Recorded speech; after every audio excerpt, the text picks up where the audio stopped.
Yo, everybody, welcome. UFC Fight Night. Card Royval taking on Kape. Before we get into this week's breakdown, got to give a shout out to our boy Lethal, holding down shop. Got a stack of cars, doing his fucking thing. So, my heart's out for him. I know he's put a lot of work into, getting his brand, his channel every bit as far as he has. And so, some soy shit happened over the weekend. He got into it, put his foot down on business, was having an exchange with somebody who, from what I was told, was just being a piece of shit racist. And Lethal got banned. Got banned on IG. I don't know if this is permanent. But yeah, hopefully he'll get a different account rolling out soon or whatever that looks like. And yeah, all we can do is offer our boys some support. Also, shout out to Schmo, Schmo Bets, and Pro Schmo. Dana Black, he's got some killer merch. Go get yours now. He's got some sick fucking merch. And, dude, our boys, Dino and Dino, are absolutely crushing it. Fairly new to the YouTube scene, but the quality, the picks, they're like number one in a content pick race as well. Those guys are staying sharp. So between money, entertainment, picks, they got a good thing going for them there. So 10-7 MMA, go show some love and support to our friends. All right, now pretty underwhelming card compared to what you had for most of the year, and the obvious reason as well. Sorry, ESPN, it's the end of the contract, and we got big things to look forward to with Paramount. There's some debuting fights here, a couple vets, but really what this is going to come down to is, how good are some of these debuting fights, and for being 3 women's fights, how good are the vets going to show up and keep this like really entertaining? Not to say like Robinson's not live for a finish in her fight, but we'll go through these picks here and kind of tell you what I think. But yeah, big shout out also to Neil Magny. He's been really active this year and kind of putting his foot down as well. And he's got a fucking loaded gun and an opponent here, so this would be the ultimate Neil Magny win, in my opinion, in terms of like upcoming guys. And I am gonna absolutely be rooting for him. He's a plus 300 underdog right now, which is fucking insane. His live props are gonna go crazy too. Generally, he's gonna really pick up second, third. Starts in that clinch, the knees, the grappling, the wear and tear. It could be Neil Magny fashion. It would be absolutely wild. So, rooting for our friend there as well. So, give a second for a couple people to roll through, and we'll get popping here. Hope you guys enjoyed UFC 223 for what we were able to. I thought the card absolutely popped off. Last 3 fights a little rocky. Big fan of Tatsuro Taira. The prop actually won me a bit. His knockout prop was plus 1,500. So it was more of a sprinkle, but with the prop being so high, yeah, it took care of us just in my heart and from just what I thought was fair. I was really upset with the early stoppage from Moreno, especially since he was trying to work up to his base. Now, Tatsuro was easily going to win that round, and so I think it would have been Moreno being tough, coming back to the corner. All right, man, we're down 1. Like, that was tough. And Moreno just having that veteran experience over 2 and 3, maybe winning him back the fight. And robbed us of what I thought could have been a great leveling up experience from Tatsuro, having more octagon time with a crafty vet like Moreno. So, was mostly sad for Pantoja and Merab. Merab just for being so fucking active and daring, greatness, and having a really hard performance. Probably one of his, not that he performed bad, but like, man, Jan was masterclass. Like, that goes right up there with Garbrandt versus Cruz. Jan coming in against Merab. And I haven't heard that opinion. It's just probably the closest thing at that skill level that I can think of. Despite this was, Jan and Merab too. But the biggest heartbreak on the whole card for me was Pantoja. I consider myself to be a pretty good, Joshua Van fan early on. His climb. I was happy for him against the Royval fight. which we'll get into here on this fight against Kape. But I was just like, man, why did he leave his wrestling and his grappling at home? I mean, Charles Johnson really put out the blueprints on how to beat Van, and people just want to box with him. And we really didn't get to see Pantoja more than 6 strikes or so, into that first 20 seconds of the first round. And really fucking unfortunate, dude. So, yeah, I'm going to hope that Pantoja does return. He does meet that age statistic, and it's 125 pounds. So I think a very inactive Pantoja is going to be really hard to make a return at 125. But if he's able to do it, I'll still be rooting him on. I mean, I absolutely think he was one of the better flyweight fighters of all time, next to DJ. And I don't know if I'd have to really go back and think about it hard to say DJ isn't number one, but Pantoja definitely did it with greater conviction and against way more talent, way better guys. So that's always going to be a fun conversation to have back and forth if he doesn't end up returning. But without a doubt, if he's able to return, reclaim, or even beat just another couple top guys again, I'd give it to Pantoja at that point in time, especially. So yeah, got a couple people tapping in right now. So we're live right now on a couple different platforms. I might even throw up IG is something haven't really quite done, but I've been kind of open to.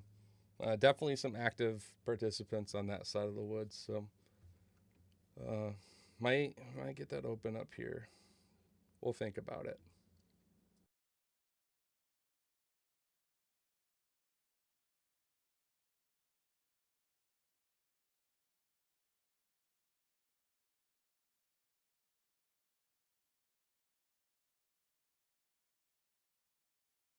Just so you guys know, not always, but I typically do live reactions to the streams. And we call it bets, we call it plays. This week we built a 5-leg parlay for the main card that I was able to cash out live on the Merab fight. Right as Jan ripped that kick to the body on Merab, I cashed it out. So could have paid 240 going into the main. Could have cashed it out 160. I took my very humbling, I'll cash out at 110, and the bet was $15, so not bad. Speak of the man himself, 10-7. What's going on, man? Yeah, give these guys some love. They drive a fucking excellent ship over there. Shout out to our friend Dana Black, rocking some of that merch. And Pro Schmo, keeping it sharp per usual. So they got a killer squad. And then, of course, our friend, our other Dino, too, of course. Actually, matter of fact, which one of you drives the main account? Do you share it? Or which Dino am I talking to? Anyway, shout out to our friend Lethal. Hope he gets his account back. Shit's pretty whack, man.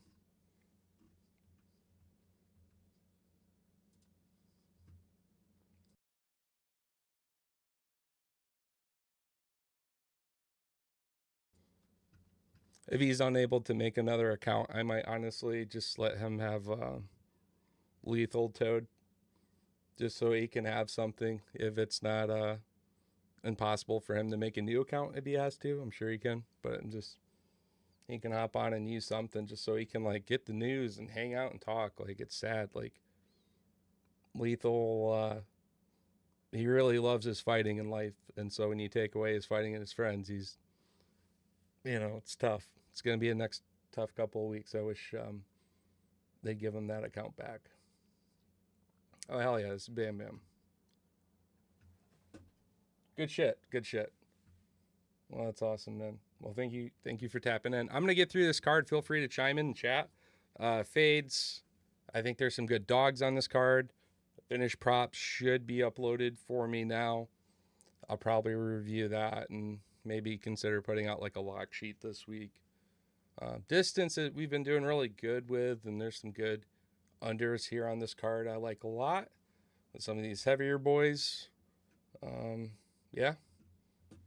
I'm happy we at least get one more, I know we had the big pay-per-view and 75% of it we were spoiled, but hey, I'll take this than having nothing all week.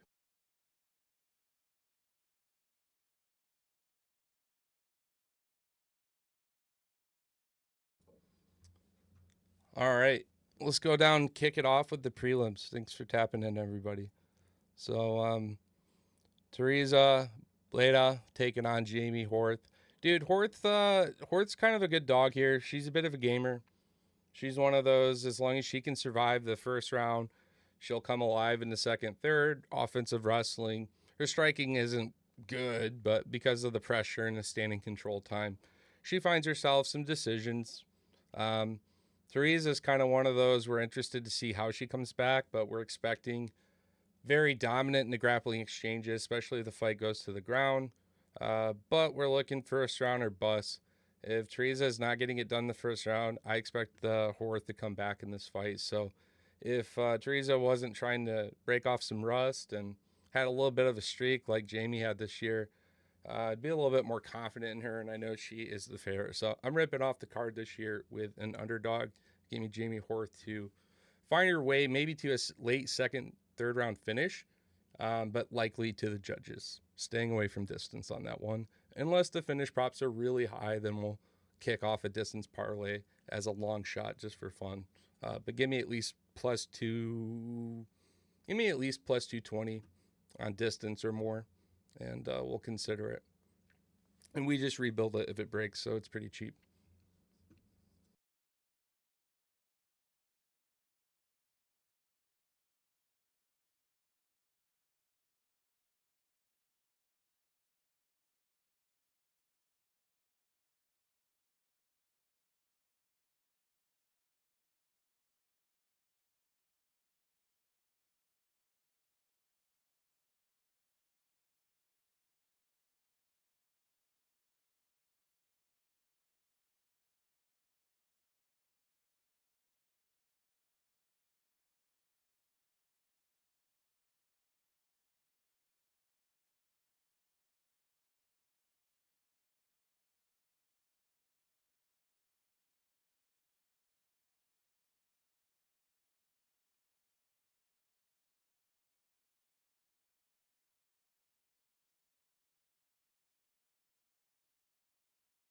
Oh, that's on me. I muted myself.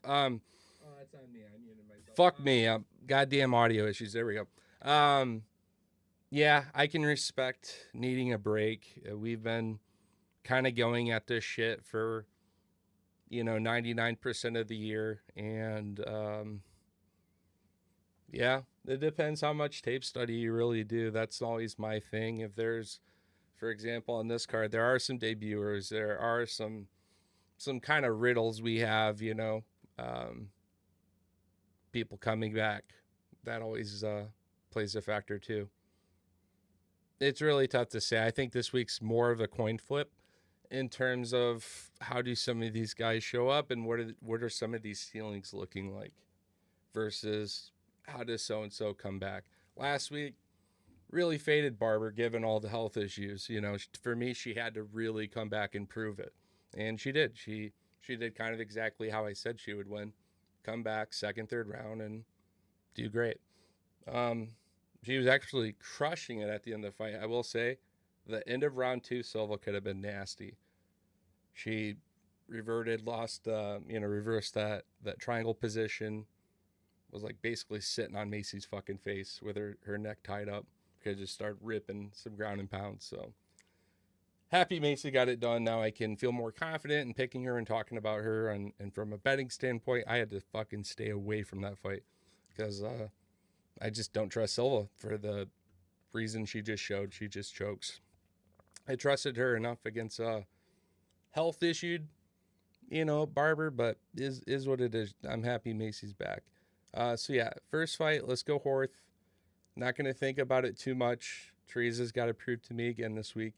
And Horth is the one that's the underdog. If honestly Teresa was the underdog here, I'd be hoping that she shows up great and is showing up like she's the favorite. So that is a coin flip for me from that standpoint in terms of the betting props weighing me in terms of a pick. But I do believe Horth gets it done.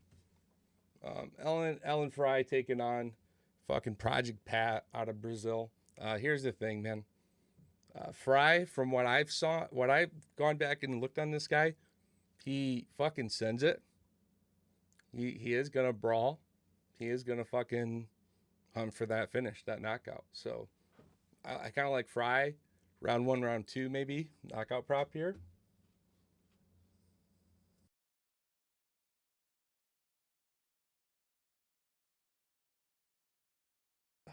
But again, I'll have to look at what those props look like once those get uploaded here tonight. I think Pat just hasn't really proven it against half of the, you know what I mean? Some of these opponents are very questionable. So I like Alan Fry's his ability to kind of stand in exchange, keep the fight on the feet, scramble, and just be physical in there. I do think Pat has the ability to absolutely send him as well. So I like to fight under 1.5 here as far as like a betting pick. But yeah, sure, give me Fry as an overall pick.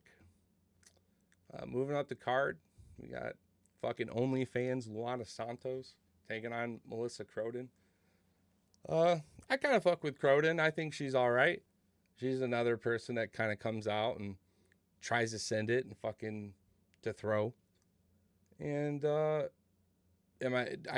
don't think she's all that crazy impressive when you start getting into the rankings like top 15, but I think Luana Santos is on her way down. Like she's declining, and she's not pushing further into the top 10. She's on her way to the 15. So I think this is a win for Croden, but I'm not expecting her to be super dominant and go much further beyond, like, you know, at most up to the top 10 also. I'd be kind of interested to see Croden, you know, top 5 or anything like that until another couple years more experience, because still fairly new at this level anyways. So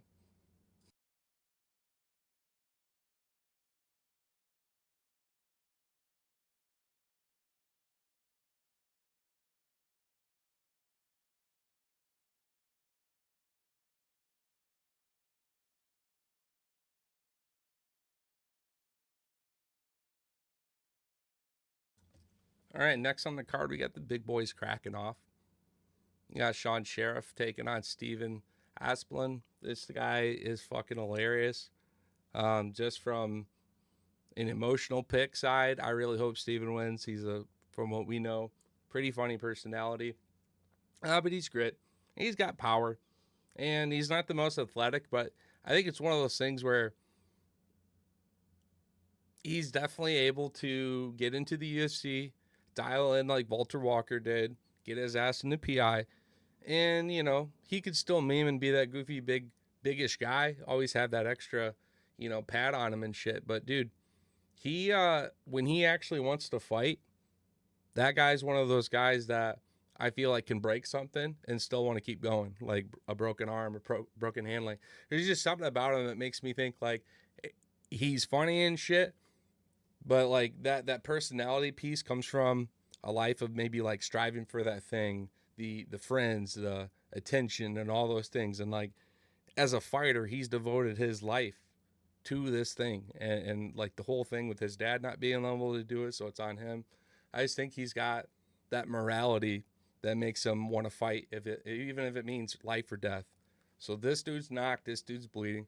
I think Steven's still that kind of guy that, like, all jokes aside, buckles down and keeps going, keeps trying. So I like him from kind of a dog in this fight, because even if Sheriff is getting off and those shots absorbed are not looking good from Steven, because he's not super technical and, you know, super polished, like he will still get hit. But I could see him kind of buckling down. And Sheriff's definitely, in his own regard, you know, I mean, he can absolutely fucking send it too. So another fight. I like to finish within first 10 minutes. So I'll say round no to 3, but maybe one under 1.5 is live too.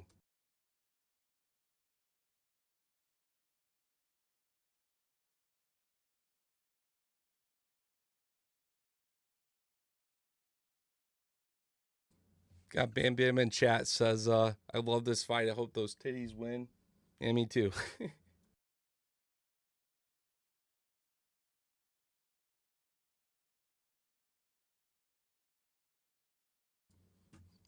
All right.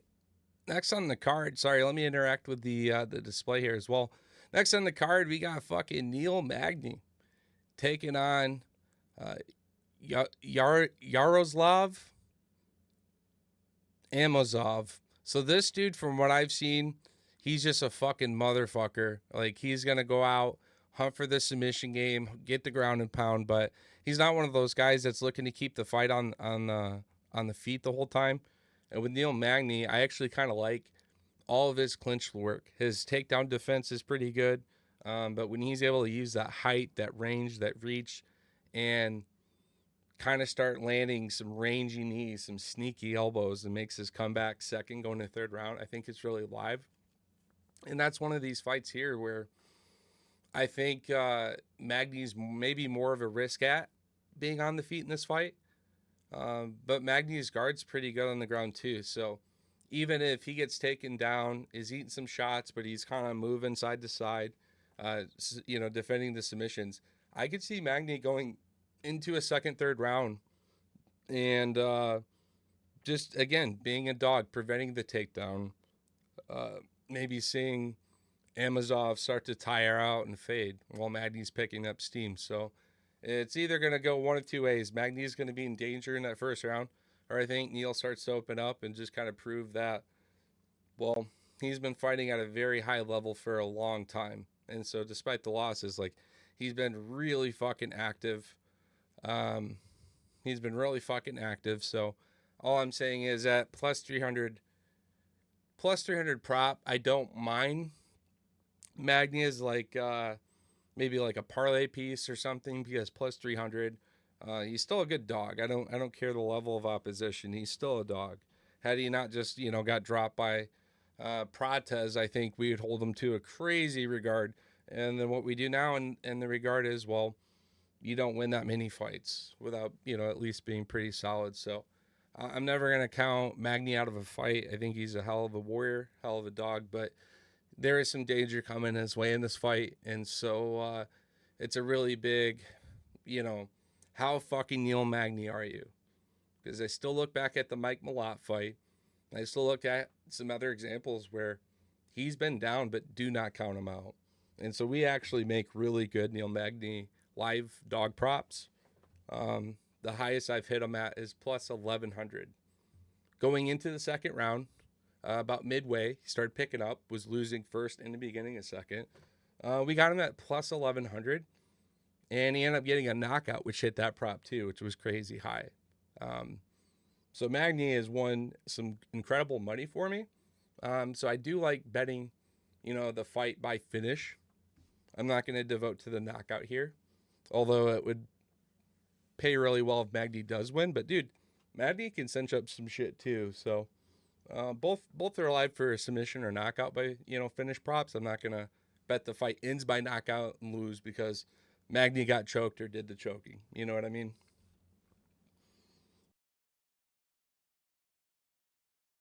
This guy nonetheless is going to, like I say, have Magny in a bit in a world of hurt. So yeah, he lost to Jason Jackson.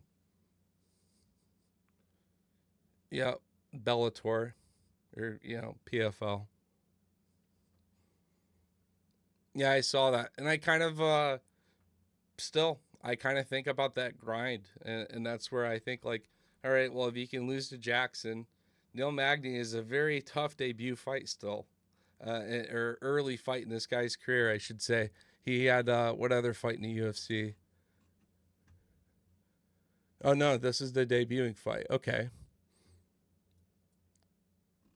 I thought he had one other one. No, this is his debut. But yeah, Jackson's pretty damn good, and he poses some good threats too. Well, yeah, third round finish. Third round finish. You know who gets third round finishes with punches and shit? Neil Magny.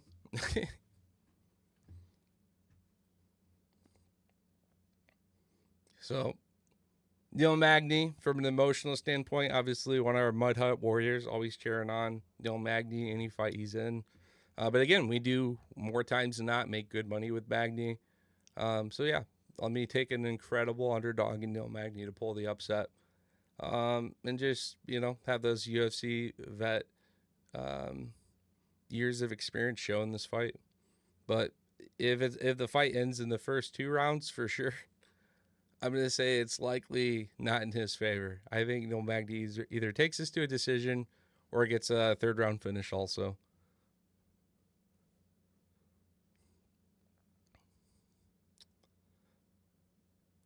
But yeah, Yaroslav, I understand if you have him, maybe don't be greedy for method.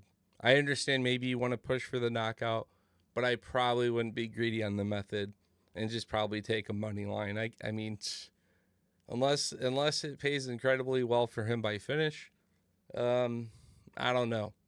Like I said, it's going to be a bigger test for him than anything he's faced yet, in my opinion. So welterweight's a crazy tough division right now, and Neil Magny's been doing pretty damn good. Rankings all over the place. I hold Magny to a much higher level than when he's actually globally ranked. All right. Joe Anderson Burrito taking on Isaiah Thompson. Honestly, been a little bit back and forth on this fight. I'm not super set one way or the other. Again, it's just anytime you got a debut, it's like, well, where can I put you at, right? Losing to Sabatini, don't disregard you all that much for that one. William Gomez, same kind of thing. The win over Jack Shore, Jonathan Pierce, those 2 things right there just look fantastic, right? So yes, he's lost, but he's lost against some high levels of opposition. But at the same time, I mean, Isaac's a little bit of a grinder. He's definitely pretty physical, I'd say. These Australian dudes are pretty tough. He's young. He's got a lot of time. But I think that this is a really big ask this early in his career. He'll probably be here for a little bit. I don't see him kind of going down the road where he's on his way out because he's on a 2-3 fight skid. I think he'll lose this one, win the next few. Just really depends. Burrito's kind of fucking well mixed, I'd say, is a thing he can scrap. And he's getting scrambles, so I think he'll be smart and kind of take this fight to where you really just make those reads, work on his kicks. I like Burrito's kicks a lot. Kind of just break this guy down, really. All right. Not really going to get invested on that fight from a picking standpoint either. All right, Amanda Lemos taking on Jillian Robertson. Robertson, she's a bit of a vice. I can see why she's a pretty decent favorite on Tapology. Lemos, her striking was really solid. It's really faded, unfortunately. She's like New Bronx's sister. They're just these old bleached Brazilians that are just on their way down, man.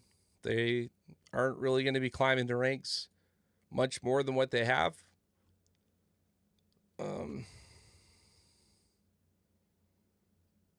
Yeah, one thing I can say still about Lemos is she's also not in the easiest of fights. But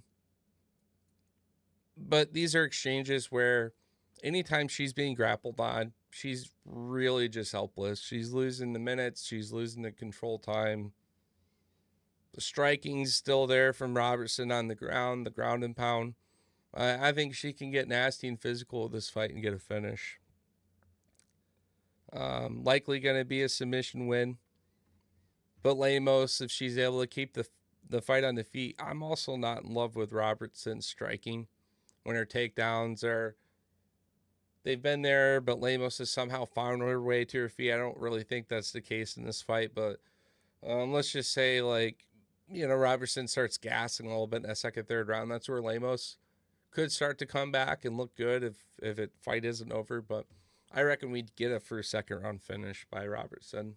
We get a submission. So that's my official prediction, but I'll take Robertson via money line so we can respect the decision win too. Probably wins the first 2, even if she loses the third. Ends up walking away with a decision. All right, another friend of the channel, King Green. Really nice guy. I like the activity. I know Bobby's had his ups and downs in terms of these win-losses. A little bit of a skid overall. But he is one of those company guys that's always taking those last-second fights. And this is definitely one of those. This just got thrown on within the last couple days. And I will say this, Lance hasn't really fought all that, high levels of opposition. Like, it's not that he's necessarily looking the worst or anything, but it's always a tough ask when you can, just like, what's happening with Neil Magny and that guy. It's like, these are such tough asks to come in and fight a veteran, but at this level. Neither of these guys are, in my opinion, early prelim fighters. And that's where most UFC debuts start and probably should start, because it's such a big ask to go against guys that have been in those top 10 rankings and have had their own paths to a title shot.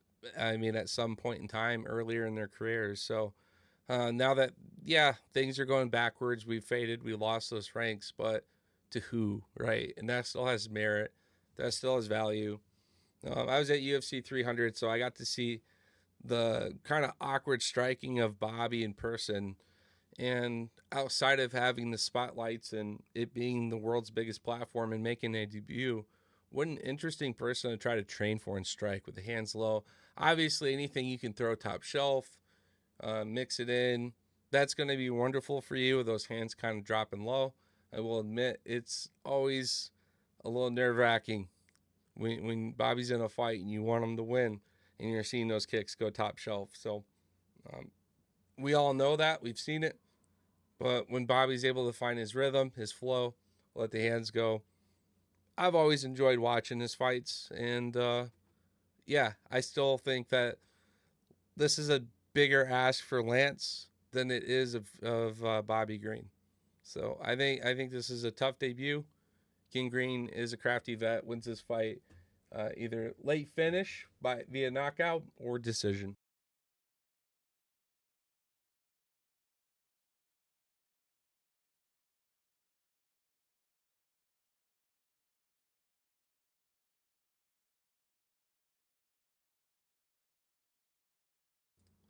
I don't know if my audio's super loud or not now. I just had to adjust my microphone.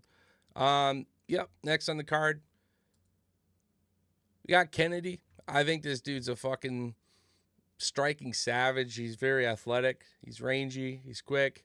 But there's one kryptonite about his striking, and that's his ability to defend a takedown. So I kind of understand the matchup with Marcus. I can't imagine Kennedy isn't, trying to work on this skill set, grind it out as a team, fix that hole in his game, or else he probably wouldn't have taken this fight, honestly. I don't think he can really afford to go on another two-fight skid. He's trying to pursue that top 10. He's 14. He's definitely a great new look to the heavyweight division. But he's shown, man, if you can cross that sniper distance and quit allowing them to be in and out, tit for tat, and use that speed, he's got incredible kicks, actually, too. Yeah, to no surprise, he's a little smaller in the heavyweight division in terms of that wrestling prowess. He doesn't quite have that defense. He's not sprawling, using that height the best. So Kennedy does have some holes and some worries in this fight. He's a 74% on Tapology. But yeah, that's a really good fade if you wanted somebody that could just pull the upset based on the martial art. I mean, I understand Marcus as the upset here, so I'll actually look at a submission prop. I may play this both ways. Kennedy by knockout with a little bit of sauce, because that's what I think happens. But yeah, if Marcus underdog prop by submissions pretty high, we might consider it. The for sure thing in this fight is I'm going to stay away from 1.5 in this fight, but give me under 2.5. I think we get a finish, even if it's early second round. Fights reset.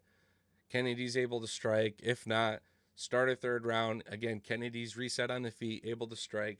And I think he pieces Marcus up with a really big, right hand.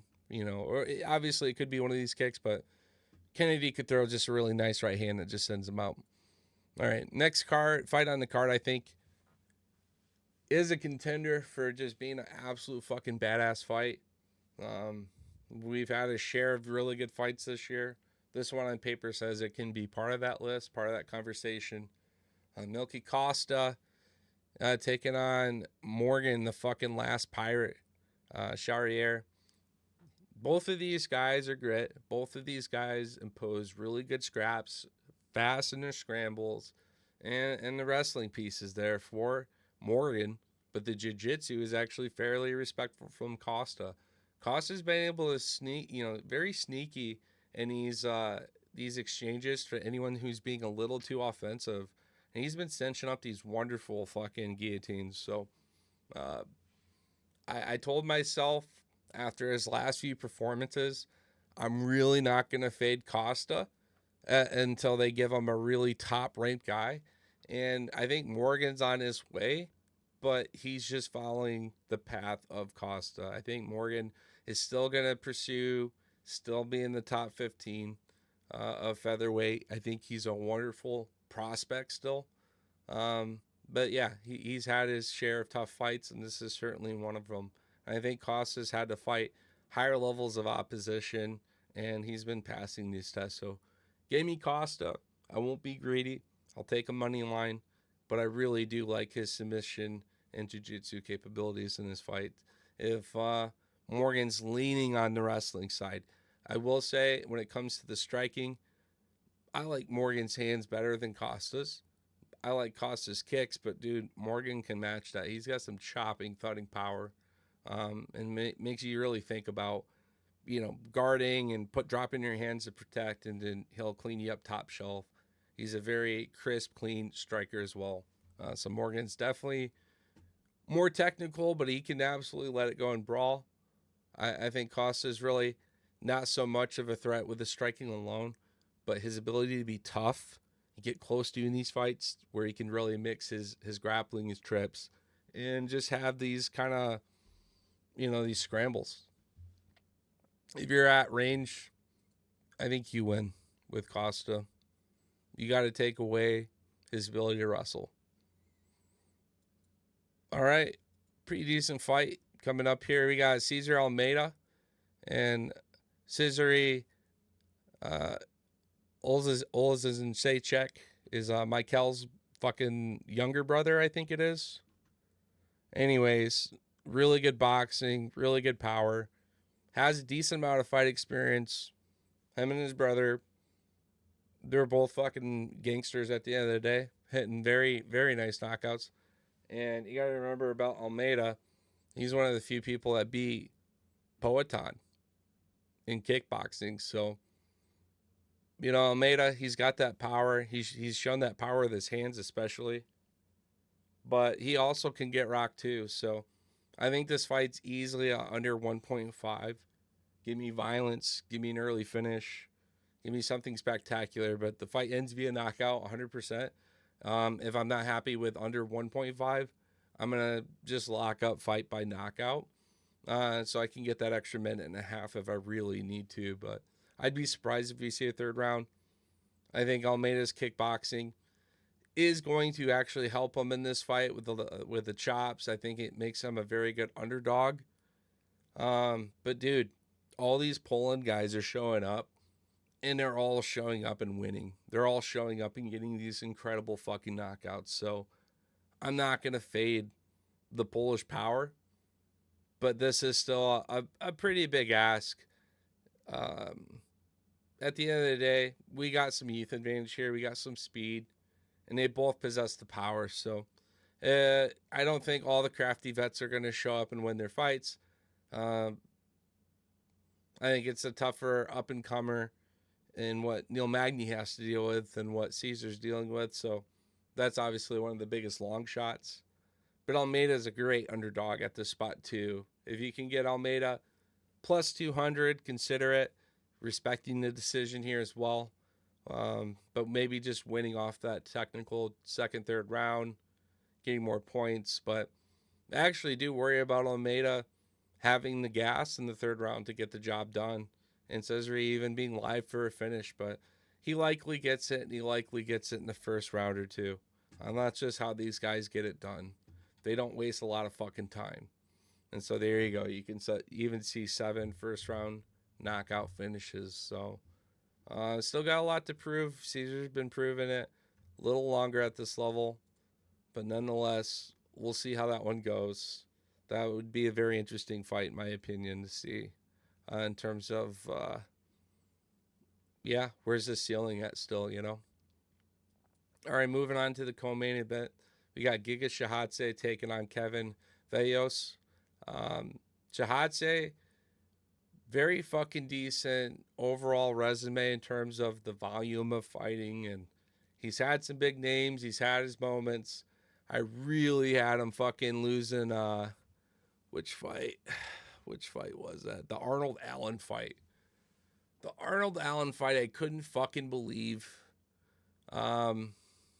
Or no, sorry. No, he obviously, he lost that fight, yes.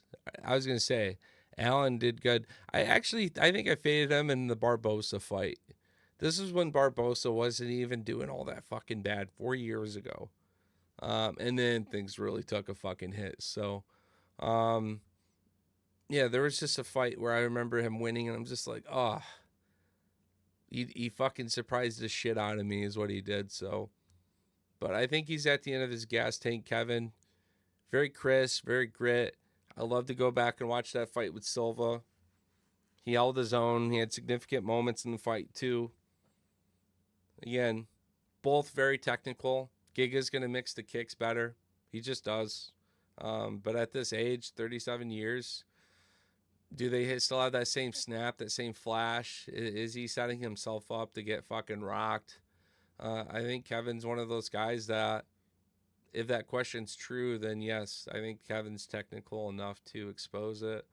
I also think Kevin's grit enough to eat most of the shit being thrown at Giga, or from Giga. Giga doesn't really have that volume where he just pours it on. He's very patient. Even when he hits a successful shot, he's not going to empty the gas tank per se. He's going to just try to line up another technical shot until it drops you. And that's where I see Kevin. Yeah, when you're absolutely coming at him like a fucking loaded gun, you're not really going to just mop him up and have your way, but you're each going to have moments. You're each going to have exchanges. And so without Giga being able to pour it on Kevin the way that Silva did, I very much use that as a fight to think how this stylistically rolls out in a striking exchange, and just know that Kevin is able to reload, gather himself, make the adjustments. I think Giga at range is still a problem, but that's where I see Kevin crashing and closing that gap, working to the body, and just using his hands while Giga is getting his knee shut down and his kick shut down. And it's just his hands too. And at this state, I can't trust that Giga's there anymore at this level. I can't trust that he's going to get it done. So go ahead and give me Kevin. I think he joins the top 15 here very soon. And this is a huge boost in the rankings for him. And I think that's very intentional. Argentina getting one on the board here soon. Moving into the main card. Brandon Royval taking on Manel Kape. You know, Royval, kind of a mystery to me, and how he showed up against the way that he did with Joshua Van. You could have told me that he had money on himself in that fight going to the judges. You could have told me that he was even bribed by the UFC to box with Joshua Van, and I would believe it. He's got incredible pressure grappling, and that's why he has some pretty admirable wins. I mean, I know Pantoja has the spotlight, especially with the news with his arm, and not in the good way. But outside of Brandon Moreno, outside of, Pantoja and Figgy, you have Brandon Royval, who's been part of this story in determining this rise, this claim to fame. And he lost to Pantoja, but look at. He beat Moreno. He beat Tatsuro Taira, and those are two fantastic back-to-back wins. And I was rooting for Tatsuro so much in that fight. And we see how good Tatsuro is with his scrambles just in the Moreno fight. So you just have to respect that from Brandon Royval. But it's a mystery in why he came out and how he came out a year later in Joshua Van. This fight's been booked twice and has been canceled. And I think this is a fight that it makes sense from a ranking standpoint. It's going to put Manel right in that top 5, help keep this division moving, right behind Tatsuro Taira. I think we could now end up seeing Brandon Moreno taking on Manel after this fight, in my opinion. If not, Manel just sits back patiently and waits for the status health update of Pantoja. For anyone that says, oh, that wouldn't make any sense for Moreno to fight Manel, I mean, Royval just beat Moreno. True, but Tatsuro Taira, in my opinion, is part of that top 5 also. And so if this gets him a win into the top 5, then fight another top 5 guy, since Pantoja's got to come back and he's going to deserve a title shot by then more than Manel, assuming that by the time that fight happens after Tatsuro Taira and Van, that Pantoja might be healthy, might be ready. If not, I think you do a title contention fight between Moreno and Manel and let them settle it. That would prepare a possibility of seeing Moreno Van, which would be a fucking scrap. It also prepares, if Moreno was to get it done, become the interim at that point, because Pantoja is obviously the champ. Could also prepare Moreno and Pantoja for Moreno's last fight in terms of going for rankings, and it's probably down the rankings or maybe even up in weight for fun, but I can't see Moreno coming up to 135. So Manel, win or lose here, I still think he's going to have some fun top 10 fights. I like his striking more than Brandon.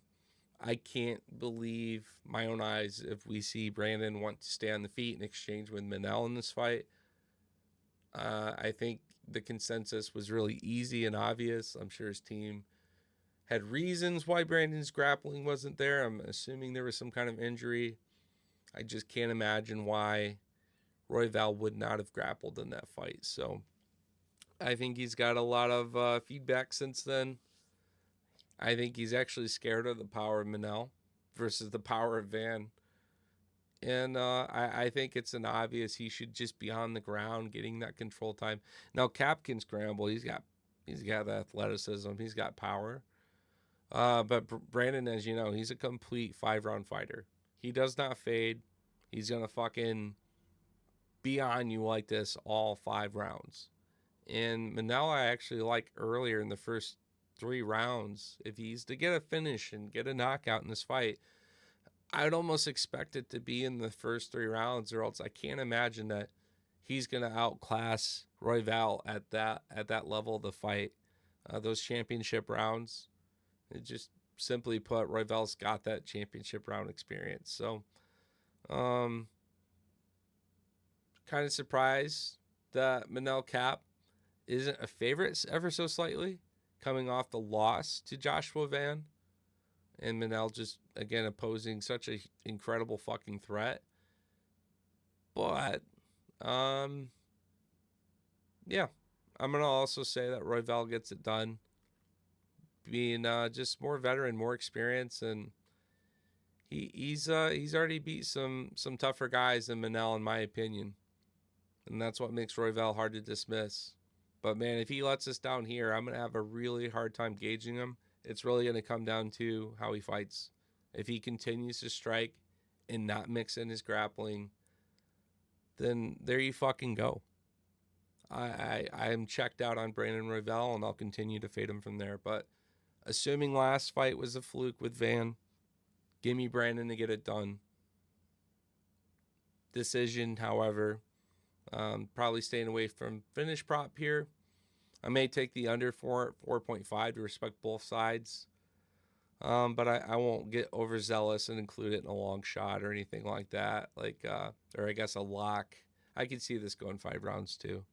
Hey, what's going on? Nuiton. Thank you for stopping in.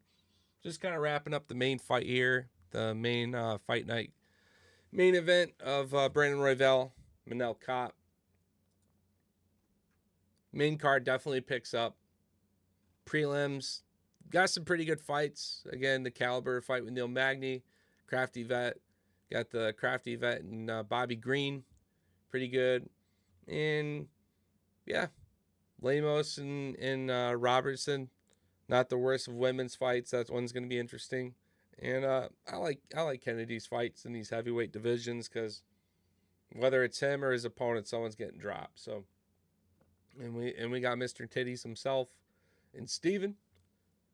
So I'm gonna be in. I like to finish prop here with Alan Fry, fight under 1.5 rounds. So we got some good finishes, some good crafty vets to look forward to. So, oh hell yeah! Looks like the Thailand flag there. I'm from Thailand. I love you so much. Hey man, congrats on having your champion. I'm sorry that it had to happen the way that it did happen. But at the end of the day, congrats. Just he still has to fight Pantoja in my mind. Or else I still kind of see him more of an interim spot, man. It wasn't really a fight. Hate to say it, but 6 strikes and a fluke accident doesn't make you the champ when the GOAT still has yet to make a return if possible. If he can't, he's over that hill, right? 35, 36. It's very tough. He literally fits the statistic that Volkanovski barely just overdid. And Diego Lopez, he was the first champ to come back over the age of 35 against a loaded gun to reclaim his belt. And the difference here is we have a big injury, and we're fighting at the lightest weight class in UFC at 125 pounds. So the question is Pantoja really okay? And then can he make weight? And then sure, as long as Van's still champ, I think he gets the belt back. No problem. But if Tatsuro Taira gets the belt and Brandon Moreno has a chance to come back and maybe get this belt, Royval gets this belt, those are guys that, because of their ability to mix and scrap, I could see Pantoja with that past injury having a harder time, not being so dominant. But if Van gets the belt, remains as a champ, and say Manel Kape gets a crack up there, and we keep these more predominant strikers, well, you can break Pantoja's fucking elbow, and you can whatever with his shoulder you want to make up UFC, fucking cringe lords, but you'll never crack Pantoja's chin. It's up there with Marvin Vittori's and Kelvin Gastelum's. Good fucking luck. I would love to see it happen. Don't think you crack his chin. The cannibal is a cannibal. So you're going to have to break his limbs because you can't break his skull. So, but yeah, that's going to do my breakdown for this week in terms of picks. But I'm going to focus on distance under and overs here. Some of the ladies' fights will have some overs until we don't. Give me Lemos and Robertson by finish as a fun piece. Kennedy's fight's not going to the judges. Magny's fight's not going to the judges. Steven's fight's not going to the judges. Allen's fight's not going to the judges. Fireworks between Almeida and Cesare is going to be very good. I think that's a knockout fight right there. And then probably the fight of the whole card is going to be Last Pirate and Costa. I'm just going to witness greatness and respect both guys for being very fucking good. We'll look at props, but man, that's a very fucking tough fight to bet on, in my opinion. I like watching that one as a fan. And then, yeah, we'll take Kevin as a pick. We'll look at his money line prop. Definitely not a bad time to pick him up if we can. I think his props are going to get a little worse over time. And without even looking, I'm assuming Royval, if not the underdog, slight favorite. And I like Royval at slight favorite or underdog. And Kape's almost like knockout or bust for me. So we'll look at props. If they're really high, like again, we took Brandon Moreno. We liked his submission. We liked his knockout decision. However, money line was the safest one. I also went to Tatsuro Taira. His knockout prop at plus 1,500 and his submission prop at plus 650. I had stake on both sides. I did the math. I was going to make money as long as we got a finish in that fight. And at plus 1,500, Tatsuro Taira absolutely fucking hammered me for UFC 323. So we'll look further into props. We'll find fights that we can fade and really root for distance. But if the props are high enough, we'll root for specifics and kind of just hammer home. So anyways, that's going to be my breakdown for this card. Hope you guys enjoyed it. Much love. I'll keep the live stream rolling. We'll be chilling. We'll be just jamming. I'm going to get the YouTube upload now. We'll catch you guys soon. And come through the live stream if you guys ever catch me streaming on IG and YouTube and Twitch for UFC events every weekend. All right, much love, guys. I'm looking forward to the Paramount year. Looking forward to keeping this thing going. I will mention just real quick, we are pushing close to 100 units. I'm in about 91, 92 range after that last card. We had an absolute fucking banger year. And I had some other casino things happen that made it a fantastic fucking year. So, thank you guys for being part of that, whether it's from being part of the live streams where we were cooking up parlays live. We took a 5-leg, $15 to cash out 230. Ended up cashing out early since it included Moneyline Marab. Didn't go his way. We took the cash out at 110. Hey, you're still getting about a 10x payout. I'll take that all day, especially when it's in the palm of our hands for control. Love those live bets, those live props. That's how it kind of worked. We could have cashed out at 160 going into the main, but much like the world, I don't think we were expecting to see that level of Piotr Jan show up. That's got to be up there with Dom Cruz and Garbrandt, as I mentioned earlier in the stream. So, all right, going to kick this one off to YouTube. We'll catch you guys next time. Thank you so much. Again, big shout out to friends of the channel. And, yeah, let's go Neil Magny and Bobby Green from a vet standpoint. They got some big asks. But, you know, had a chance to talk to both these warriors, and they're both really chill guys. So, yeah, they've had to deal with harder tests in the past. That's all I got to say. So it is going to be a tough one, but they've dealt with harder ones. So that's the thing you got to respect there about our vets. All right, guys, much love. Peace.